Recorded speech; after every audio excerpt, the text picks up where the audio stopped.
दूसरा नया unit start करने जा रहे हैं, विच इज ऑप्टिक्स। ऑप्टिक्स, ये ऑप्टिक्स क्या है? तो ऑप्टिक्स सिंपली कहने का मतलब होता है फिजिक्स की वो ब्रांच जिसमें हम लोग लाइट के बारे में पढ़ाई करते हैं।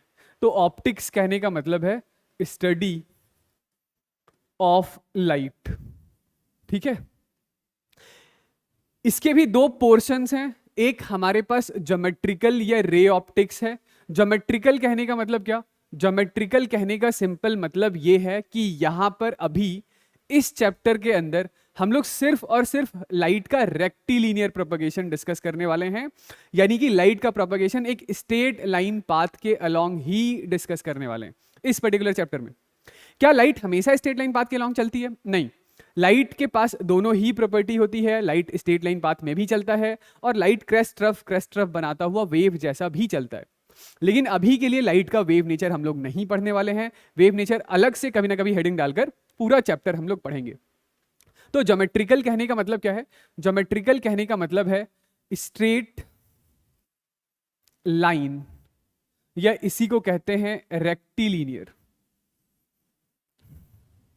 Rectilinear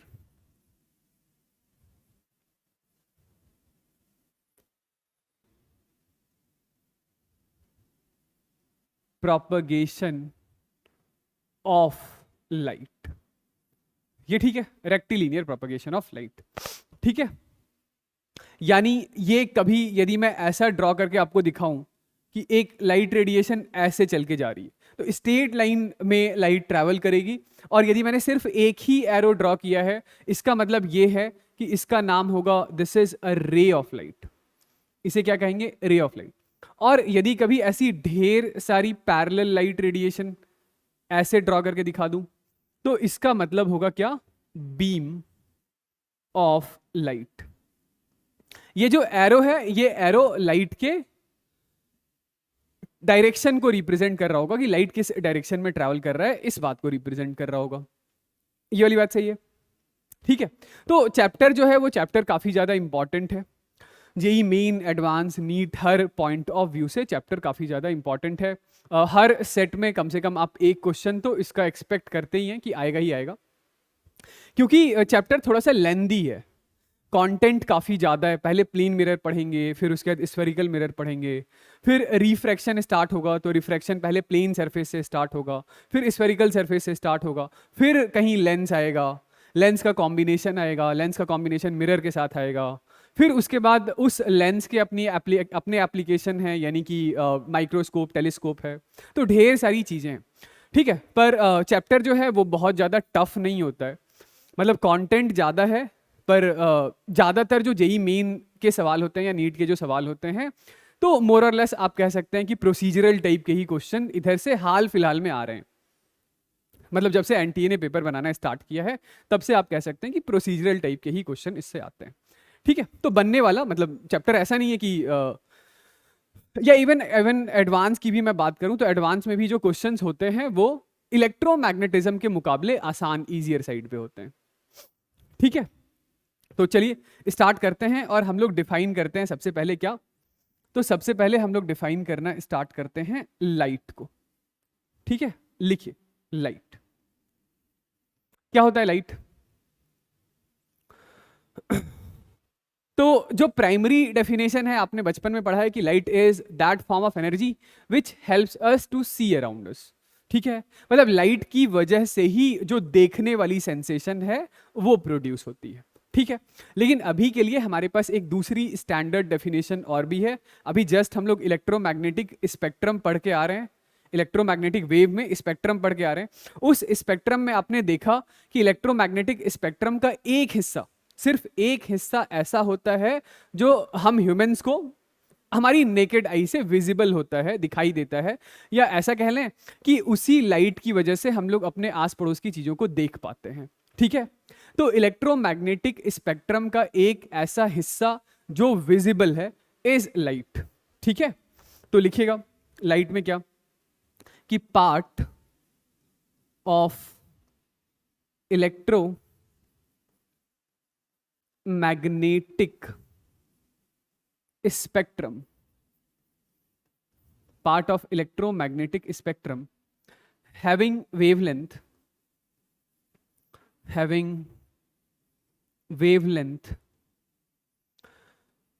in the range of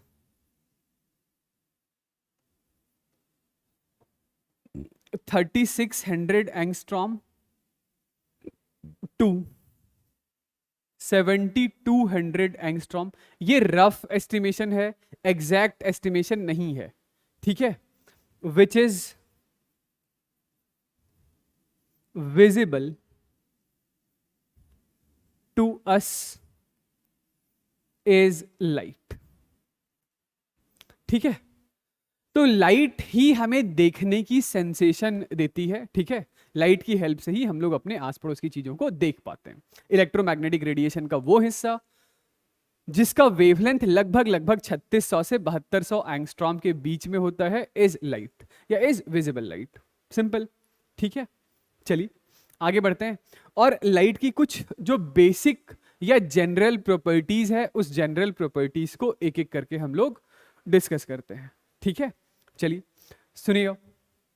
तो सबसे पहली बात तो यही है कि इलेक्ट्रोमैग्नेटिक स्पेक्ट्रम वाली बात, कि यदि लाइट ऐसा चल रहा है, इस डायरेक्शन में लाइट रेडिएशन ऐसे ट्रैवल कर रहा है, तो लाइट जिस डायरेक्शन में ट्रैवल किया है उससे परपेंडिकुलर डायरेक्शन में एक प्लेन बनाइए। इस प्लेन में दो चीजें होगी, एक तो आपका इलेक्ट्रिक फील्ड वेक्टर होगा और दूसरा आपका मैग्नेटिक फील्ड वेक्टर होगा, ठीक है। एक इलेक्ट्रिक फील्ड वेक्टर और दूसरा मैग्नेटिक फील्ड वेक्टर होगा, ठीक है। ये इलेक्ट्रिक या मैग्नेटिक फील्ड वेक्टर के बारे में हम लोगों ने डिटेल में बात कर लिया है। ये टाइम वेरिंग इलेक्ट्रिक और मैग्नेटिक फील्ड है। ये वही चीज है जो आपने इलेक्ट्रोमैग्नेटिक वेव चैप्टर के अंदर पढ़ा है, ठीक है। समझ गए। चलिए अगली बात कि जो स्पीड है लाइट की, स्पीड ऑफ लाइट, तो स्पीड ऑफ लाइट यदि आपको वैक्यूम में निकालना है तो वैक्यूम में जो स्पीड ऑफ लाइट है दैट इज c, वो 3 × 10⁸ मीटर पर सेकेंड के बराबर का होता है। लेकिन स्पीड ऑफ लाइट किसी भी दूसरे मीडियम में, इन एनी अदर मीडियम, किसी भी दूसरे मीडियम में स्पीड ऑफ लाइट इसके बराबर नहीं होता है। 3 × 10⁸ से हमेशा स्पीड ऑफ लाइट छोटा होगा, ठीक है। कितना छोटा? तो उसके लिए velocity v is equal to c divided by n होता है।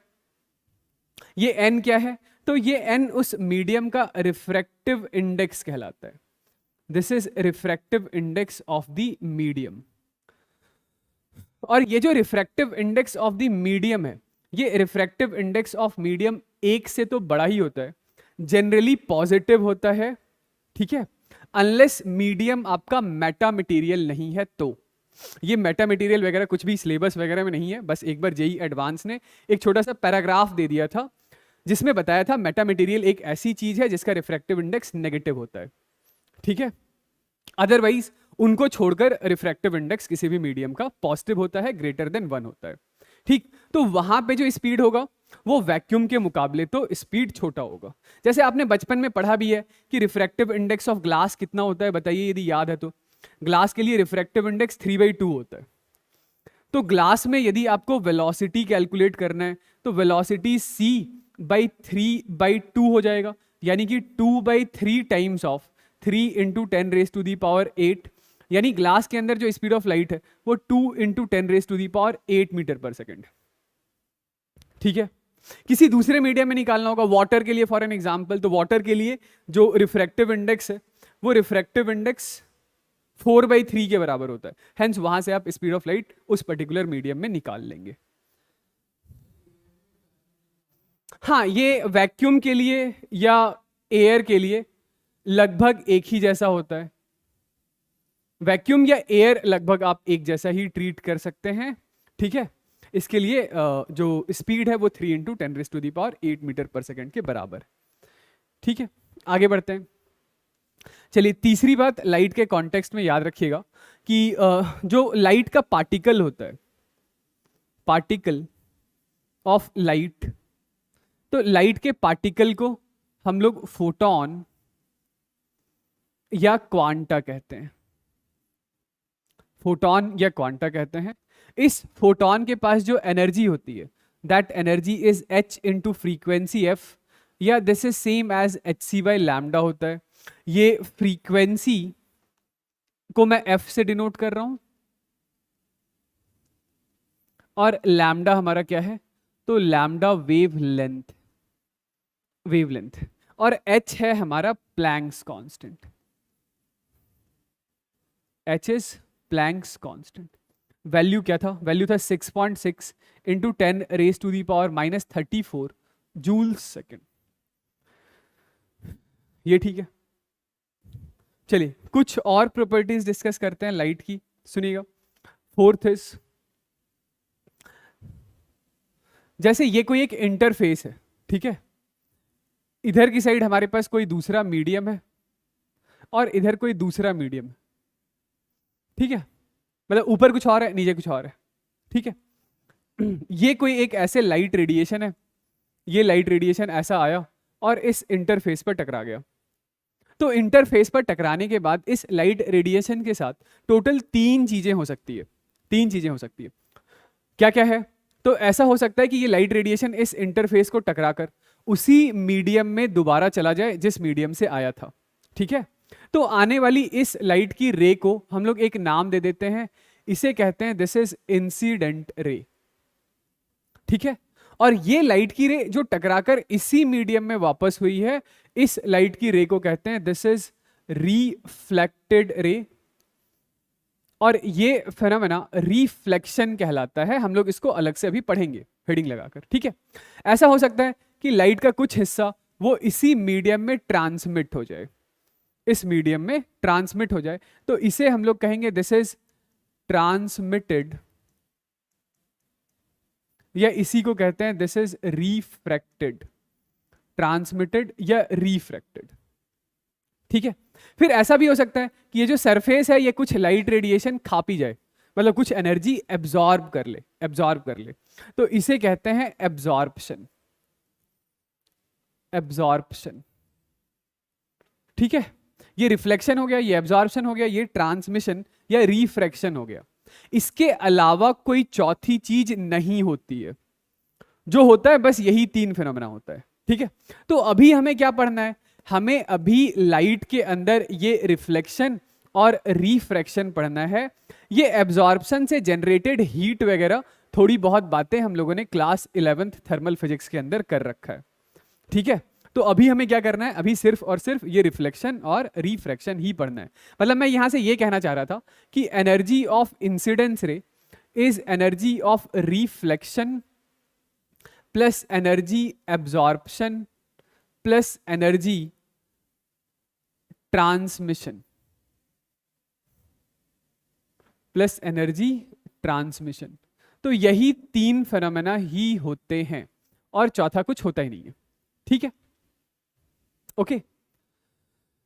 अब एक छोटी सी बात कि किसी इलेक्ट्रोमैग्नेटिक रेडिएशन की जो वेलोसिटी होती है, velocity v, that is equal to frequency into wavelength होता है। ये तो बताइए, ये तो किसी भी वेव के लिए ये वाली बात वैलिड है, लाइट के लिए भी ये वाली बात वैलिड है कि लाइट की जो वेलोसिटी है वो प्रोडक्ट होगा फ्रीक्वेंसी इनटू वेवलेंथ का, ठीक है। तो अब यहां पर सुनिएगा कि इस इंसिडेंट रे की यदि आप फ्रीक्वेंसी एक बार के लिए f मान लेते हैं, फ्रीक्वेंसी f मान लेते हैं, अच्छा इसको हटा दूं, ये तो हमें पढ़ना है नहीं एब्जॉर्प्शन वगैरह, तो एब्जॉर्प्शन एक बार के लिए मैं हटा देता हूं, ठीक है, ठीक। अब सुनिएगा, इसकी यदि फ्रीक्वेंसी f है, तो इस रिफ्लेक्टेड रे की भी फ्रीक्वेंसी f रहेगी और इस ट्रांसमिटेड रे की भी फ्रीक्वेंसी f ही रहेगी। फ्रीक्वेंसी क्या होता है, frequency basically number of oscillations या नंबर ऑफ वाइब्रेशंस पर सेकंड होते हैं, ओके। फ्रीक्वेंसी को एक बार के लिए आप मान सकते हैं कि फ्रीक्वेंसी रिप्रेजेंटेशन होता है लाइट के कलर का, रिप्रेजेंटेशन होता है किसका, लाइट के कलर का। तो इट इज समथिंग लाइक कि जैसे यहां पर ये एक येलो कलर का बल्ब, क्या है, एक येलो कलर का बल्ब, ओके। तो चाहे आप यहां पर खड़े होकर देखें या चाहे आप यहां पर खड़े होकर देखें, ये मीडियम मान लीजिए एक बार के लिए कि वाटर है, तो इस येलो कलर के बल्ब को आप एयर से देखेंगे तो भी येलो कलर का ही नजर आएगा, और वाटर के अंदर जाकर देखेंगे तो भी तो ये बल्ब येलो कलर का ही नजर आएगा। यानी कि लाइट रेडिएशन जब एक मीडियम से दूसरे मीडियम में, दूसरे मीडियम से तीसरे मीडियम में, तीसरे से चौथे मीडियम में, कहीं से कहीं भी चली जाए तो फ्रीक्वेंसी उसकी चेंज होती है क्या? जवाब है नहीं, फ्रीक्वेंसी चेंज नहीं होता है, नहीं होता है। समझ गए? ठीक है। लेकिन यदि इसकी वेलोसिटी एक बार के लिए मैं c मान लूं, तो इसकी भी वेलोसिटी c होगी, लेकिन इसकी वेलोसिटी c नहीं बल्कि मुझे कुछ और लिखना पड़ेगा। मैं एक बार के लिए v लिख रहा हूं। क्यों? क्योंकि वेलोसिटी अभी अभी हम लोगों ने क्या पढ़ा, वेलोसिटी तो मीडियम का फंक्शन होता है। जैसे ही मीडियम चेंज होगा तो वेलोसिटी चेंज होगा। तो रिफ्लेक्टेड रे तो उसी मीडियम में है जिस मीडियम में इंसिडेंट रे है, लेकिन ट्रांसमिटेड या रिफ्रैक्टेड रे किसी दूसरे मीडियम में है, तो इसकी वेलोसिटी मैंने चेंज करके c ना लिख करके v लिख कर दिखाया है। अब मैं कह रहा था कि वेलोसिटी होता है frequency into wavelength. Frequency change हुआ नहीं, इसका मतलब क्या है? वेवलेंथ चेंज हो गया है।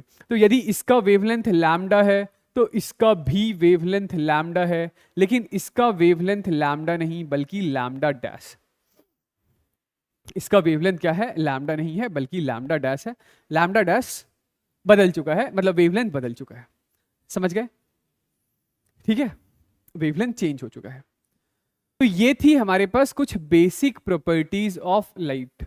हालांकि ये जो रिफ्रैक्शन है, तो ये रिफ्रैक्शन या इवन इफ ये रिफ्लेक्शन, ये हमें बड़े डिटेल में बहुत आराम से इत्मीनान से एक एक करके पढ़ना है। तो चलिए स्टार्ट करते हैं फिर। लिखिए पहला, reflection of light. Reflection of light क्या होता है? रिफ्लेक्शन ऑफ लाइट, तो जैसा जस्ट अभी अभी हम लोगों ने डिस्कस किया कि ये हमारे पास है कोई एक सरफेस, ये कोई एक सरफेस है,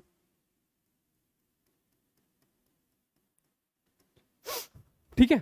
ये सरफेस ऐसा है कि इस सरफेस के ऊपर हम लोगों ने इस तरीके से एक लाइट रेडिएशन ये ऐसा डाला है। तो आने वाली इस लाइट की रे को हम लोग क्या कहते हैं? दिस इज इंसिडेंट रे, ठीक है। ये इंसिडेंट रे आया, इस सरफेस से टकराया, और इस सरफेस से टकराकर फिर इसी मीडियम में बाउंस बैक कर गया। कहां चला गया? तो इसी मीडियम में बाउंस बैक कर गया, यानी सरफेस से स्ट्राइक करके ये इधर आ गया। तो ये जो हमारी लाइट की रे है, इसे रिफ्लेक्टेड रे कहते हैं, और यही फेनोमेना रिफ्लेक्शन कहलाता है। यानी रिफ्लेक्शन है क्या? तो reflection is phenomena of reflection या phenomena of bouncing back, phenomenon of bouncing back of a ray of light in same medium after striking a surface is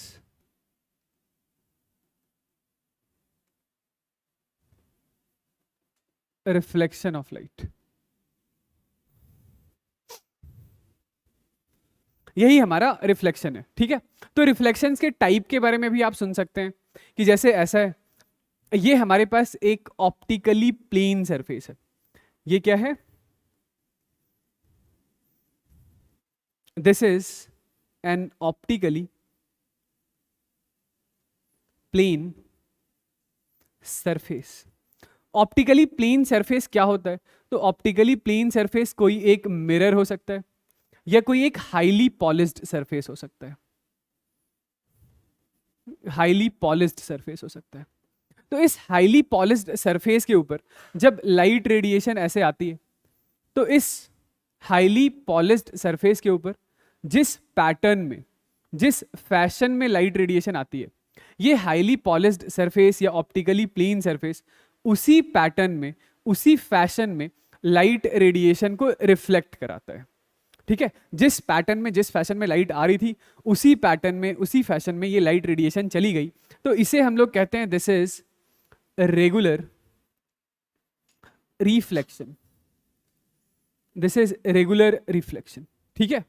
लेकिन इसका उल्टा, यदि आपके पास एक हाईली पॉलिश्ड या हाईली ऑप्टिकली प्लेन सरफेस नहीं है, कोई एक इररेगुलर सरफेस, ऐसा कोई एक इररेगुलर सरफेस, ठीक है, ये इररेगुलर सरफेस जैसे नॉर्मल ये वॉल्स है, ठीक है, ये वुडन बेंच वगैरह है, तो ये सब इररेगुलर सरफेस है। और इस इररेगुलर सरफेस के ऊपर जब लाइट रेडिएशन आकर के ऐसे स्ट्राइक करती है, तो फिर ये लाइट रेडिएशन किधर भी जा सकती है। ये ऐसे आई थी, ये ऐसे चली गई, ये ऐसे आई थी, ऐसे चली गई, ये ऐसे आई थी, ऐसे चली गई। तो this is called diffused, this is called diffused या इररेगुलर रिफ्लेक्शंस। ठीक है, ये डिफ्यूज्ड या इररेगुलर रिफ्लेक्शन है।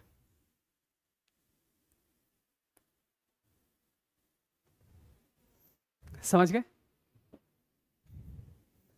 तो रिफ्लेक्शन है तो इसके कुछ नियम भी होंगे, आइए उन नियमों को देखते हैं एक बार के लिए। तो हेडिंग डालिए, लिखिएगा laws of reflection.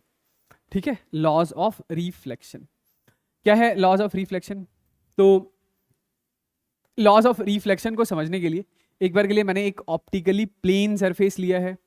Optically plane surface से मेरे कहने का मतलब है कि ये एक मिरर है, ठीक है, मिरर है, इसमें ये वाली जो साइड है ना, ये इसकी रिफ्लेक्टिंग साइड है, दिस इज रिफ्लेक्टिंग साइड।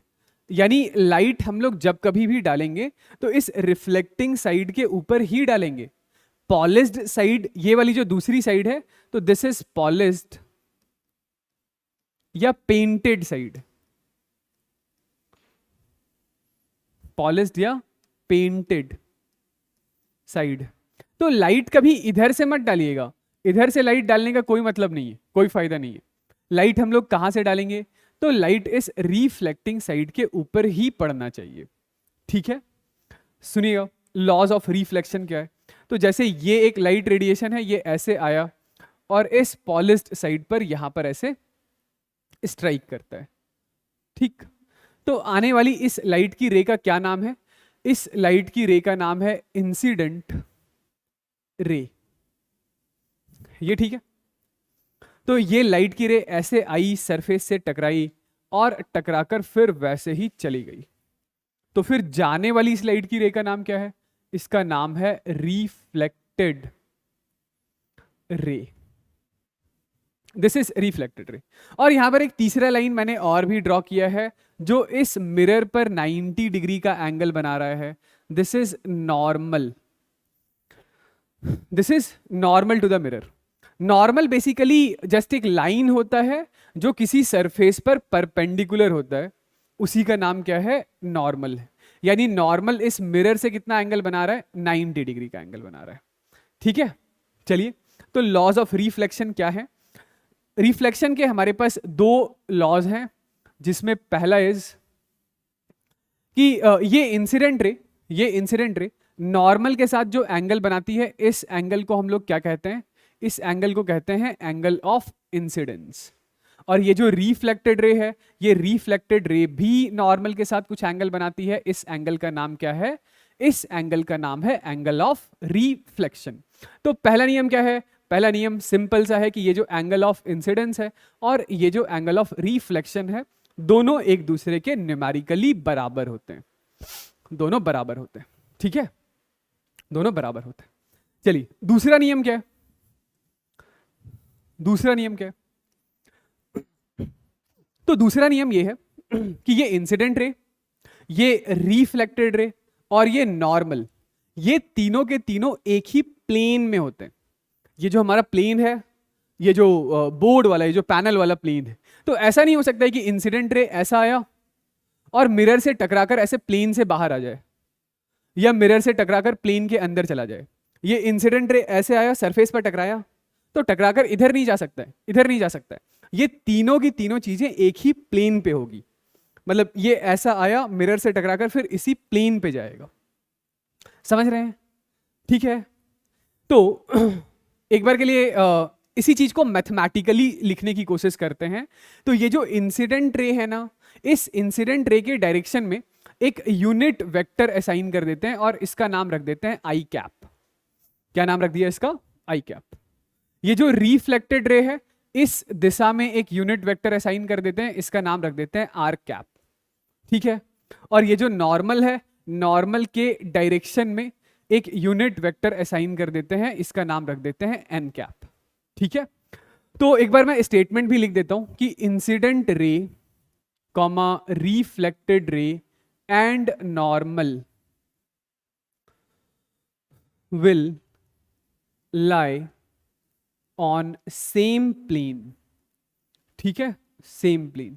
चलिए अब एक बार के लिए आप मुझे ये बताइए कि ये तीनों यूनिट वेक्टर एक ही प्लेन में हैं, तो इन तीन में से किसी भी दो वेक्टर का यदि मैं क्रॉस प्रोडक्ट निकाल लूं तो वो क्रॉस प्रोडक्ट कहां आ जाएगा? आंसर इज इस प्लेन से परपेंडिकुलर दिशा में। कि यदि एक बार के लिए मैं आई कैप क्रॉस एन कैप करता हूं या आई कैप क्रॉस आर कैप करता हूं तो वो कहां आ रहा है? प्लेन से बाहर, प्लेन से बाहर। मेरे कहने का मतलब है कि एक बार के लिए यदि आपने आई कैप क्रॉस एन कैप किया है तो आई कैप क्रॉस एन कैप कहां है? प्लेन से बाहर है, बाहर। अब ये जो प्लेन से बाहर है ये क्या है? I cap cross N cap. अब इसका यदि आर कैप से डॉट प्रोडक्ट निकाला जाए, इस आई क्रॉस एन कहां है? प्लेन से बाहर, और आर कहां है? इसी प्लेन में। इन दोनों के बीच का एंगल कितना है? 90। तो इसका यदि डॉट प्रोडक्ट निकाला जाए किसके साथ? आर के साथ, तो कितना होगा? आंसर इज 0 होगा। इसी चीज को आप ऐसा भी लिख सकते थे कि ये जो आई कैप है क्रॉस आर कैप है, इसका डॉट प्रोडक्ट एन कैप के साथ निकालें तो कितना होगा? 0 होगा। ठीक है, इस चीज को हम लोग क्या कहते हैं? इसे कहते हैं स्केलर ट्रिपल प्रोडक्ट। तो स्केलर ट्रिपल प्रोडक्ट किसी भी तीन कोप्लेनर वेक्टर का 0 होता है। कितना होता है? 0 होता है। समझ गए? चलिए एक दो बातें हम लोग और छोटी मोटी है वो यहीं पे कर लेते हैं। देखिए ऐसा है कि यदि ये मिरर नहीं होता, यदि ये मिरर नहीं होता तो ये लाइट रेडिएशन यहां से चलते चलते चलते चलते चलते चलते ऐसा गया होता है ना। यदि ये मिरर नहीं होता तो लाइट रेडिएशन ऐसा जाता। अब मिरर के होने की वजह से क्या हुआ? तो मिरर के होने की वजह से लाइट रेडिएशन ऐसा नहीं गया बल्कि ऐसा गया। तो क्या मैं ये बोल दूं कि ये जो लाइट रे है वो इतने एंगल से अपने रास्ते से डेविएट हो चुका है? डेविएशन के लिए ये हम लोग ऐसा डेल्टा साइन यूज करेंगे। कितने एंगल से डेविएट हुआ है? समझ रहे हैं मैं क्या कहना चाह रहा हूं? कि यदि मिरर नहीं होता तब तो लाइट रेडिएशन चलते चलते चलते चलते ऐसा जाता। मिरर के होने की वजह से लाइट यहां से ऐसा आया और फिर ऐसा चला गया, ऐसा चला गया। तो क्या मैं ऐसा बोल दूं कि लाइट रेडिएशन अपने रास्ते से इतने एंगल से डेविएट हो गया, डेविएट हो गया। डेविएशन के लिए ये डेल्टा साइन यूज कर रहे हैं। तो क्या है डेविएशन की वैल्यू? तो डेविएशन है, डेविएशन है ये पूरा एंगल कितना होता? 180 डिग्री।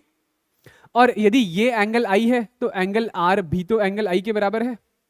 तो this is I, this is I. Deviation is pi minus 2i radian, या नहीं तो 180 degree minus 2 times of angle of incidence degree में। ठीक है, ये डेविएशन हम लोगों ने किस सेंस में निकाला है? तो ये एंटी क्लॉकवाइज है, एंटी क्लॉकवाइज दिशा में। ठीक है, फिर आप बोलेंगे कि ये डेविएशन है, ये वाली बात तो सही है, ये वाली बात तो सही है। कोई ऐसा बोल दे कि भाई ये वाला एंगल भी तो डेविएशन है, ये वाला एंगल भी तो डेविएशन है ना। दोनों में फर्क क्या है? कि ये डेविएशन आपने मेजर किया है एंटी क्लॉकवाइज सेंस में और ये वाला डेविएशन आप मेजर कर रहे हैं कैसा? क्लॉकवाइज सेंस में। तो इस डेविएशन की वैल्यू कितनी है? इस डेविएशन की वैल्यू है ये पूरा एंगल कितना? 180। तो that is equals to pi plus 2 times of I, क्योंकि ये आई और ये आई इक्वल होगा। या इसी को आप लिख सकते हैं 180 degree plus 2 times of I clock wise sense में। आई होप ये वाली बात सही है। ठीक है, तो इस तरीके से आप डेविएशंस भी कैलकुलेट कर सकते हैं। ठीक है, चलिए तो इसके कुछ स्पेशल केसेस हम लोग डिस्कस करते हैं। ठीक है, इसके कुछ स्पेशल केसेस हम लोग डिस्कस करते हैं। Special case, special case number 1। Special case number 1 में मैं कहना चाह रहा हूं about normal incidence. Normal incidence से मेरे कहने का मतलब है कि ये हमारे पास कोई एक मिरर है और जो हमारा लाइट का सोर्स है, इस लाइट के सोर्स से आने वाली लाइट रेडिएशन मिरर पर ऐसे परपेंडिकुलरली स्ट्राइक कर रही है। किसी प्लेन मिरर पर लाइट रेडिएशन कैसे स्ट्राइक कर रही है? परपेंडिकुलरली स्ट्राइक कर रही है, यानी कि ये हमारा नॉर्मल है। तो इस सिचुएशन में एंगल ऑफ इंसिडेंस कितना है? 0। यदि एंगल ऑफ इंसिडेंस 0 है, अच्छा एंगल ऑफ इंसिडेंस 0 है, 90 नहीं है, ये वाली बात समझ आ रही है ना? क्योंकि एंगल ऑफ इंसिडेंस क्या होता है? तो इंसिडेंट रे और नॉर्मल के बीच का एंगल होता है। नॉर्मल भी इसी लाइन के अलोंग है, इंसिडेंट रे भी इसी लाइन के अलोंग है, तो एंगल ऑफ इंसिडेंस 0 है। यदि एंगल ऑफ इंसिडेंस 0 है तो एंगल ऑफ रिफ्लेक्शन भी 0 होगा और लाइट रेडिएशन अपने रास्ते के अलोंग ही, यानी जिस रास्ते के अलोंग आई थी उसी रास्ते के अलोंग चलकर वापस चली भी जाएगी। ठीक है, this is normal incidence. Normal incidence किसी स्फेरिकल मिरर के भी केस में हो सकता है। देखिए, जैसे ये हमारे पास कोई एक मिरर है, इस मिरर को हम लोग क्या कहते हैं? तो इसी मिरर का नाम है कॉनकेव मिरर। Concave mirror. किसी स्फेरिकल मिरर पर जो नॉर्मल ड्रॉ किया जाता है, किसी स्फेरिकल सरफेस पर या स्फेरिकल मिरर पर ड्रॉ किया जाने वाला जो नॉर्मल होता है वो उसके सेंटर ऑफ कर्वेचर से होकर गुजरने वाली एक लाइन होती है। ठीक है, ये मान लेते हैं इसका यहां कहीं सेंटर होगा और ये जो लाइन है, this line will be normal to the mirror. ये लाइन क्या होगा? ये लाइन हमारा नॉर्मल होगा, मतलब कि इस स्फेरिकल मिरर पर परपेंडिकुलर होगा। तो अब यदि मैं एक बार के लिए आपसे ऐसा बोलूं कि हमारे पास एक लाइट रेडिएशन है, जो लाइट रेडिएशन बिल्कुल इसी लाइन के लॉन्ग चलकर जा रहा है, इस लाइन के लॉन्ग चलकर जा रहा है, तो इसके लिए एंगल ऑफ इंसिडेंस कितना? 0। तो इसके लिए एंगल ऑफ रिफ्लेक्शन भी कितना? 0। यानी यहां से मैं दो बातें बताने की कोशिश कर रहा हूं कि जो लॉज ऑफ रिफ्लेक्शन है वो किसी भी टाइप के लिए, किसी भी टाइप के मिरर के लिए सेम है। ऐसा नहीं कि प्लेन मिरर के लिए लॉज ऑफ रिफ्लेक्शन कुछ और है, पैराबोलिक मिरर के लिए लॉज ऑफ रिफ्लेक्शन कुछ और है, स्फेरिकल के लिए कुछ और है। नहीं, सबके लिए लॉज ऑफ रिफ्लेक्शन बिल्कुल सेम है, एक जैसा है। एंगल ऑफ इंसिडेंस 0 तो एंगल ऑफ रिफ्लेक्शन भी 0। आई बात समझ? ठीक है, इसके लिए देख लीजिए, ये कॉनकेव के बाद नेक्स्ट है, जैसे ये हमारे पास एक convex mirror, this is convex mirror. ये कॉन्वेक्स मिरर का सेंटर ऑफ कर्वेचर यहां, तो सेंटर ऑफ कर्वेचर से होकर गुजरने वाली लाइन ही क्या है? नॉर्मल। नॉर्मल। यहां पर एक इंसिडेंट रेडिएशन मैं इस मिरर पर ऐसे डाल देता हूं, ऐसे, ऐसे। तो फिर से इसके लिए भी एंगल ऑफ इंसिडेंस कितना? 0। तो एंगल ऑफ रिफ्लेक्शन भी कितना? 0। ठीक है, आई होप ये बात समझ में आ गई होगी। तो नॉर्मल इंसिडेंस के बाद जो दूसरा अगला केस हमें डिस्कस करना है वो है ग्रेजिंग इंसिडेंस का। Grazing incidence. ग्रेजिंग इंसिडेंस कहने का मतलब, ग्रेजिंग इंसिडेंस कहने का मतलब, जैसे ये हमारे पास एक स्फेरिकल मिरर, कौन सा मिरर है ये? तो ये है फिर से कॉन्वेक्स मिरर। ठीक है, इसका सेंटर ऑफ कर्वेचर कहीं यहां है, तो ये इसका नॉर्मल हो गया, दिस इज नॉर्मल। अब हमारे पास एक लाइट रेडिएशन है जो मिरर पर ऐसे आकर स्ट्राइक कर रही है, ऐसे, this is the incident ray. ये क्या है? Incident ray. तो इंसिडेंट रे और नॉर्मल के बीच का एंगल कितना दिखाई दे रहा है? एंगल ऑफ इंसिडेंस है हमारे पास 90। तो यही मतलब होता है ग्रेजिंग इंसिडेंस का। ग्रेजिंग इंसिडेंस का सिंपल सा मतलब है कि एंगल ऑफ इंसिडेंस कितना होगा? 90। तो यदि एंगल ऑफ इंसिडेंस 90 है तो एंगल ऑफ रिफ्लेक्शन भी कितना होगा? एंगल ऑफ रिफ्लेक्शन भी 90 डिग्री का ही होगा। ठीक है, एंगल ऑफ इंसिडेंस भी कितना होगा? 90 डिग्री का ही होगा।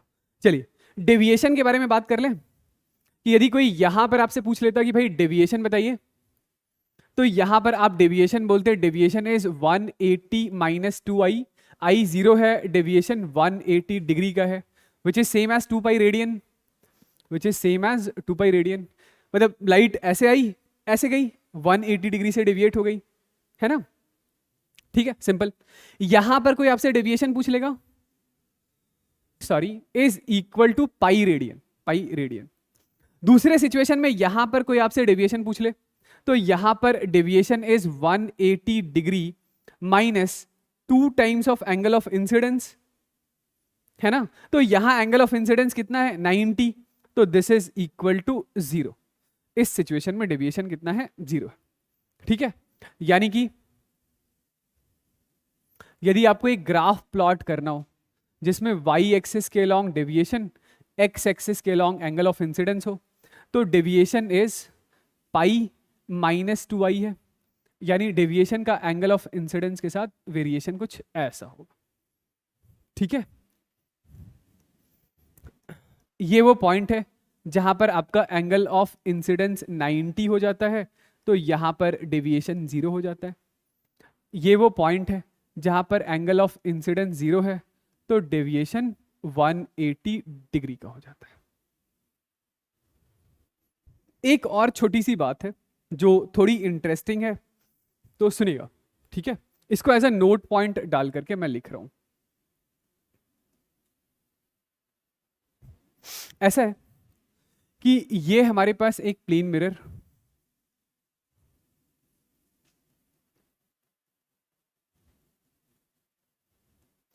ये हमारे पास एक प्लेन मिरर है, ये है हमारे पास एक इंसिडेंट रे, ये एक रिफ्लेक्टेड रे, और ये था हमारे पास क्या? एक नॉर्मल। ये क्या था? एक नॉर्मल। ठीक है, इस डायरेक्शन में हम लोगों ने एक यूनिट वेक्टर मान लिया था, उसका नाम था आई कैप। इस दिशा में एक दूसरा यूनिट वेक्टर मान लिया था, उसका नाम क्या था? R cap. ठीक है, इस डायरेक्शन में एक तीसरा यूनिट वेक्टर और मान लिया है, इसका नाम क्या है? N cap. ठीक है, चलिए, ये जो मिरर जिस डायरेक्शन के अलोंग है ना, मिरर जिस डायरेक्शन के अलोंग है, इस डायरेक्शन में भी एक यूनिट वेक्टर मान लेता हूं, लेट से ये है T cap. T cap, okay. तो अभी तक हम लोगों ने क्या पढ़ा? अभी तक हम लोगों ने पढ़ा कि ये एंगल ऑफ इंसिडेंस यदि आई थीटा के बराबर का है, तो एंगल ऑफ रिफ्लेक्शन आर भी थीटा के बराबर का होगा। Okay, alright. चलिए, एक बार के लिए यदि मैं आपसे बोलूं कि ये जो आपका आई कैप है, आई कैप, इसको वेक्टर फॉर्म में लिख के बताइए, तो आप क्या बोलेंगे? कि ये एंगल यदि थीटा है तो फिर ये वाला भी एंगल थीटा हुआ, और ये जो आई कैप इस दिशा में है उसका एक कंपोनेंट इधर आएगा, दूसरा कंपोनेंट इधर आएगा, आएगा ना? चलिए रिजॉल्व करते हैं, लिखते हैं। तो इस आई कैप का एक कंपोनेंट इधर, आई कैप एक यूनिट वेक्टर है, तो मैग्नीट्यूड कितना है? 1। मैग्नीट्यूड कितना है? 1। तो दिस इज 1 कॉस थीटा, यानी 1 लिखने की तो कोई जरूरत है नहीं, मैं सीधा लिखता हूं क्या? Cos theta. और ये इसका जो कॉस कंपोनेंट है वो कहां है? वो एन वेक्टर से ऑपोजिट दिशा में, एन वेक्टर से ऑपोजिट दिशा में है, तो माइनस एन कैप। ओके, इसका दूसरा कंपोनेंट कहां है? तो दूसरा कंपोनेंट इस हॉरिजॉन्टल डायरेक्शन में, यानी कि टी कैप के लॉन्ग है, तो दूसरा कंपोनेंट प्लस 1, 1 लिखने की जरूरत नहीं है, यानी कि sign theta T cap. Alright, तो इस तरीके से आप अपने आई कैप को एक्सप्रेस कर सकते हैं। सिमिलरली ये जो हमारा आर वेक्टर है, यदि ये एंगल थीटा है तो फिर ये वाला भी एंगल थीटा, आर वेक्टर नहीं, सॉरी, आर कैप, यानी कि ये जो रिफ्लेक्टेड रे है इस दिशा में भी हम लोगों ने यूनिट वेक्टर मान रखा था आर कैप। चलिए उसके भी कंपोनेंट रिजॉल्व करें, तो आर कैप को क्या लिख सकते हैं? तो इस आर कैप का एक कंपोनेंट ऊपर की तरफ, यानी कि this is equal to cos theta N cap, और इसका दूसरा कंपोनेंट टी के अलोंग, तो plus sine theta T cap. ठीक है, ऑल राइट। चलिए एक बार के लिए यदि मैं आपसे बोलूं कि इस आर कैप को आई कैप में से माइनस कर दीजिए, R cap minus I cap की वैल्यू बताइए। तो sine theta T cap, sine theta T cap तो कैंसिल आउट हो जाएगा, cos theta minus times of cos theta यानी माइनस माइनस प्लस, तो this is 2 times of cos theta N cap हो जाएगा। ये ठीक है, ये ठीक है, ऑलराइट ऑलराइट। चलिए एक काम और करते हैं, वो ये है कि ये था हमारा क्या, आई कैप का डायरेक्शन, आई कैप इस दिशा में है, एन कैप इस दिशा में है, तो आई कैप और एन कैप के बीच का रहा ये वाला एंगल, आई कैप इस दिशा में, एन कैप इस दिशा में, तो आई कैप और एन कैप के बीच का angle is pi minus theta, है ना। यदि मैं अब आपसे बोलूं कि आप एक काम कीजिए कि आई कैप और एन कैप का डॉट प्रोडक्ट निकाल कर बताइए, तो A dot B is equal to mod A mod B cos theta, यानी मॉड ए है 1, मॉड बी भी है 1 into cos of theta, cos of theta is actually 180 minus theta, cos 180 minus theta कितना होता है, minus times of cos theta, तो this is minus times of cos theta. ये ठीक है, ये ठीक है। तो यहां से आप कॉस थीटा क्या लिखेंगे, तो cos of theta is minus times of I cap dot N cap. ये ठीक है, कॉस थीटा की वैल्यू यहां से उठाइए और यहां बढ़ा दीजिए, यहां बढ़ा दीजिए, तो यहां से आप लिख सकते हैं this R cap is equal to I cap plus 2 times of cos theta. Cos theta is minus times of I cap dot n cap multiplied with n cap. तो ये लीजिए भाई, यहां से हमारे पास r cap का एक्सप्रेशन आ गया कि r cap is equal to I cap minus 2 times of I cap dot n cap multiplied with n cap. ये क्या है, आर कैप क्या है, R cap unit vector, unit vector किसकी दिशा में, रिफ्लेक्टेड रे के डायरेक्शन में। आप चाहें इस रिजल्ट को याद रखना तो याद भी रख सकते हैं। यदि कोई अच्छा सवाल आ गया, मतलब इस कॉन्सेप्ट के ऊपर कोई छोटा मोटा सवाल तो आएगा ही नहीं, कोई अच्छा सवाल आ गया तो आप सीधा इस एंड रिजल्ट को भी अप्लाई कर सकते हैं। सवाल कुछ ऐसा होगा कि आपके पास इंसिडेंट रे के अलोंग का वेक्टर बता दिया जाएगा, नॉर्मल की दिशा का वेक्टर बता दिया जाएगा और आपसे रिफ्लेक्टेड रे की दिशा में एक यूनिट वेक्टर पूछा जाएगा। तो रिफ्लेक्टेड रे के डायरेक्शन का यूनिट वेक्टर यानी कि are cap is incident ray के डायरेक्शन का यूनिट वेक्टर यानी कि I cap minus 2 times of I dot N. ये क्या है, ये आई डॉट एन है, यानी कि mod of I cap into mod of N cap into cos of angle between them, ठीक है, multiplied with N cap. I hope ये वाली बात सही है, ठीक है। एक बार के लिए अलग से हेडिंग डाल करके लिख लीजिए कि प्लेन मिरर होता क्या है, प्लेन मिरर हम लोग बनाते कैसे हैं। तो प्लेन मिरर हम लोग सिंपली ऐसे बनाते हैं कि ये हमारे पास नॉर्मल कोई एक ग्लास है, ये जस्ट क्या है, एक ट्रांसपेरेंट ग्लास है, this is a transparent glass.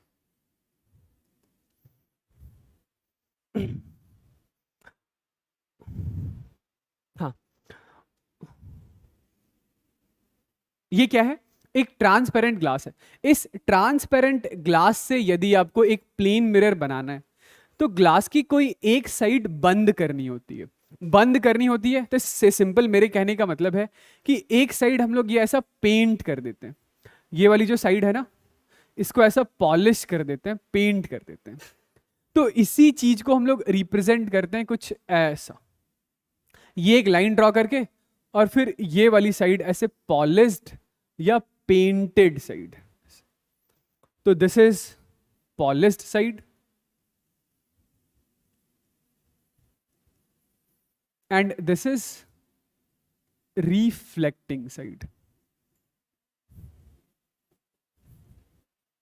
ठीक है। तो जो भी लाइट रेडिएशन आपको डालना है वो सिर्फ और सिर्फ रिफ्लेक्टिंग साइड पर ही डालना है। इस पॉलिश्ड साइड पर लाइट रेडिएशन डालने का कोई भी मतलब नहीं बनता है, ठीक है, दिस इज पेंटेड। चलिए तो आइए ये एक सवाल करते हैं, सवाल अच्छा है, ठीक है। तो सवाल के बारे में ये बताया जा रहा है कि ray of light is incident on a plane mirror along a vector, यानी कि ये आपका क्या दे रखा है, तो ये आई वेक्टर दे रखा है, प्रॉपर आई वेक्टर दे रखा है। I vector is equal to A I cap plus B J cap minus C K cap. तो बताइएगा जरा कि आई कैप क्या होगा। I cap is equal to I vector upon mod I, mod of I,